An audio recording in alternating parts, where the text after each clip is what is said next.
முக்கிய செய்தி. டாஸ்மாக் முறைகேடு தொடர்பாக சென்னையில் 2வது நாளாக தொடரும் அமலாக்கத்துறை சோதனை. இது தொடர்பான விவரங்களை வழங்குவதற்காக நமது செய்தியாளர் ரஃபீக் இணைப்பில் இணைக்கிறார். ரஃபீக், டாஸ்மாக் விவகாரம் தொடர்பாக அமலாக்கத்துறை 2வது நாளாக சென்னையில் சோதனையில் ஈடுபட்டு வருகிறது. இது தொடர்பான முழுமையான விவரங்களை பதிவு பண்ணுங்கள்.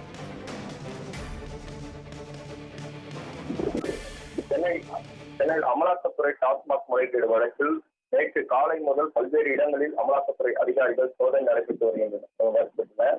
முதலில் மணப்பாக்கம் சிஆர் புரத்தில் டாஸ்மாக் மேலாண் இயக்குனர் விசாகன் வீடுகளில் மற்றும் சூளைமேட்டில் உள்ள SNK அலுவலகம், திருவிழிக்கேணியில் உள்ள தொழிலதிபர் தேவகுமார் வீடுகளிலும், பெத்தநகரில் மின்வாரிய ஒப்பந்ததாரர் ராஜேஷ்குமார் வீடுகளிலும், தேனாம்பேட்டையில் உள்ள டான் பிக்சர்ஸ் பொறுமையாளர் ஆகாஷ் பாஸ்கர் வீடுகளிலும், டாஸ்மாக் மேலாளர் சங்கீதா வீடு மற்றும் டாஸ்மாக் மேலாளர் ராமதுரை முருகன் வீடு உள்ளிட்ட 12 இடங்களில் அமலாக்கத்துறை அதிகாரிகள் சோதனை நடைபெற்றிருந்த நிலையில் தற்போது குறிப்பாக மணப்பாக்கத்தில் உள்ள டாஸ்மாக் மேலாண் இயக்குனர் விசாகன் IAS இல்லத்தில் நேற்று காலை முதல் சுமார் 8 மணிக்கு மேற்பட்ட நேரங்களில் விசாரணை நடைபெற்ற நிலையில் 3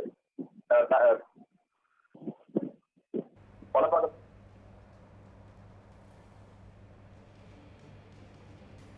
அழைத்து வரக்கூடிய நிலையில் அவருடைய இல்லத்தில் சோதனை செய்யும் பொழுது குறிப்பிட்ட முக்கிய ஆவணங்கள் கிழித்தபடி வெளியே வீசப்பட்ட சம்பவத்தால் 5 பேர் கொண்ட குழுவினர் அமலாக்கத்துறை அதிகாரிகள் 3 பேர் கொண்ட குழுவினர் உள்ளே சோதனை செய்திருந்த நிலையில் மேலும் இருக்கக்கூடிய 2 பேர் வெளி வளாகத்துக்கு வெளியே கண்காணிப்பில் ஈடுபட்டிருந்த போது அவ்வழியே உள்ளிருக்கக்கூடிய அந்த வளாகத்திலிருந்து ஒரு ஆவணங்கள் திருத்தபடியா வெளியிடப்பட்டுள்ள நிலை அதை கண்காணித்த அமலாக்கத்துறை அதிகாரிகள் எடுத்து சோதனை செய்த போது ஆவணங்கள் அந்த பதிவுகள் வாட்ஸ்அப் குழுக்கள் இருக்கக்கூடிய ஜெராக்ஸ் பதிவுகள் அதில் குறிப்பிட்டிருந்தது தெரிய வந்துள்ளது. அதன் அடிப்படையில் தற்போது அவர்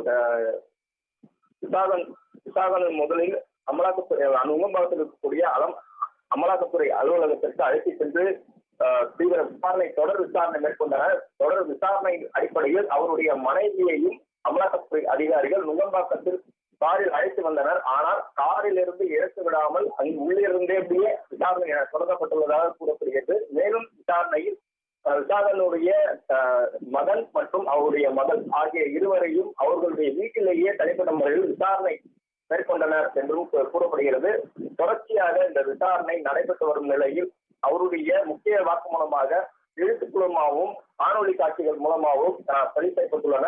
மேலும் இந்த விசாரணை குறிப்பிட்டு இருக்கக்கூடிய ஒரு தொழிலதிபருடைய முக்கிய பேரும் குறிப்பிட்டுள்ளதாக கூறப்படுகிறது. அந்த 1000 கோடி ரூபாய் மேல் இருக்கக்கூடிய முறைகேடு குறித்து இந்த விசாரணை தொடங்கப்பட்டுள்ள நிலையில் தற்போது இருக்கக்கூடிய விசாரணை இன்றோடு 2வது நாளாக தொடங்கியுள்ளது. தற்போது விடிய இந்த டாஸ்மாக் வீடுகளில் தொடர்ச்சியாக விசாரணை மேற்கொள்ளக்கூடிய இந்த நிலையில 1000 கோடி முறைகேடு வழக்கு டாஸ்மாக் மேலாண் இயக்குனர் விசாகன் வீட்டில் 2வது நாளாக இன்று சோதனை நடைபெற்று வரக்கூடிய நிலையில் தேனாம்பேட்டையில் உள்ள திரைப்பட தயாரிப்பாளர் ஆகாஷ் பாஸ்கரின் வீட்டிலும் இன்று தொடர்ச்சியாக 2வது நாள் சோதனை நடைபெற்று வரக்கூடிய சூழ்நிலை ஏற்பட்டு வருகிறது. இந்த முறைகேடு சோதனை குறித்து அமலாக்கத்துறை அதிகாரிகள் தொடர்ச்சியான இந்த 2வது நாளும் குறிப்பிட்ட ஒரு சில ஆவணங்களும் கைப்பற்றியுள்ளதாக தகவல் வெளியாகியுள்ளது. இந்த ஆவணங்கள் குறித்து பல கோடி ரூபாய்க்கான முறைகேடு ஏற்படக்கூடிய ஒரு சில ஆவணங்களும் உள்ளதாக தகவல் வெளியான உள்ள நிலையில் தற்போது விசாகனுடைய மகன் அவருடைய லேப்டாப்களும் ஆய்வுகள் மேற்கொண்டு வருகின்றதாகவும் கூறப்படுகிறது.